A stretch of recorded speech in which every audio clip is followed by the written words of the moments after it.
Hazak ou Baruch Rabotai, Besorot Tovot, on est aujourd'hui le 24 dans le mois de Shvat.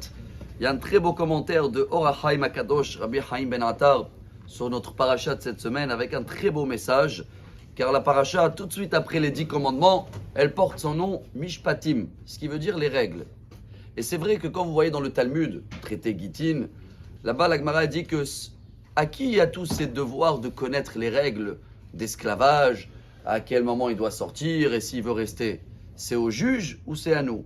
La Gemara elle dit mishpatim asher tasim lifnehem. Tu dois mettre ces lois, mishpatim c'est des règles, des lois, devant les juges. Il vient le Or HaChaim HaKadosh, révolutionnaire, il dit il n'y a pas que les juges qui doivent connaître toutes ces règles d'esclavage. Lifnehem, chacun de nous doit connaître que dans notre vie, on risque d'arriver à un moment d'être esclave de quelque chose.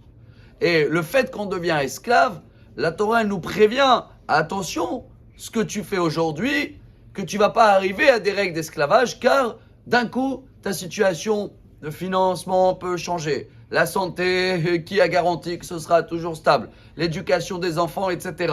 Et pour cela, tout le monde connaît cette histoire, je crois qu'on va la raconter aujourd'hui, mais ça va nous donner beaucoup de morale. Je ne sais pas si elle est vraie ou pas et dans quel pays elle s'est passée, mais en tous les cas, c'était un Premier ministre que dans son programme de la journée, il devait visiter une grande université, qu'ils avaient des difficultés par rapport à les budgets. Et bien sûr, après le programme, il devait voir, je crois que c'était une équipe de football, qu'elle était aussi en grande difficulté, elle allait descendre dans la 2e ligue, je ne sais pas quoi. Et à la fin de la journée, il devait visiter aussi la prison pour voir comment on peut installer et tout. Et voilà, il y a toute son équipe avec. Il rentre, il fait sa petit discours. Les profs de l'université, ils arrivent, le directeur. Monsieur le Premier ministre, vous pouvez faire quelque chose pour nous? Il dit, excusez-moi, vous savez, le Covid, machin et tout. Il n'y a pas beaucoup de budget. Je peux vous envoyer quelques profs de soutien. Merci, au revoir. Il continue le club de football, il le montre, il applaudit et tout. Vous pouvez nous aider un peu les budgets et tout. Vous savez, c'est un peu dur en ce moment. Et il termine bien sûr à la prison. Il regarde tout. Et tout de suite, il dit à tout le monde, vous préparez les chèques, je veux des travaux. On refait tout à neuf. Les chambres, les clims, le jardin. Il rentre le soir, ici, il raconte avec sa femme la journée. Sa femme elle lui dit, je comprends pas, comment tu as réagi comme ça? Les pauvres universités, rien. Club de football, rien. Et la prison, il a dit, chérie, moi l'université, ça y est, je vais plus retourner.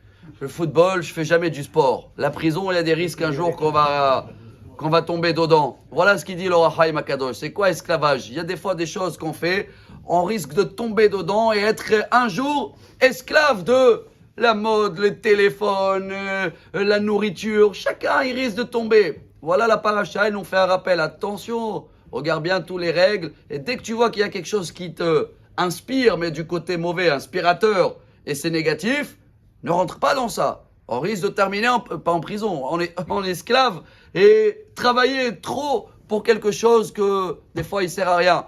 Alors voilà, on va essayer de tous de se renforcer dans ce domaine, d'être le moins esclave possible de tout le matériel. Par contre, il n'y a pas mieux que travailler chez le bon Dieu, car plus on étudie la Torah et plus on se sent libre, on voit que Dieu il est avec nous. Et ça, je crois que c'est le meilleur conseil qu'on peut avoir de Or HaChaim HaKadosh. Bonne journée. Amar Rabbi Elazar, Amar Rabbi Hanina.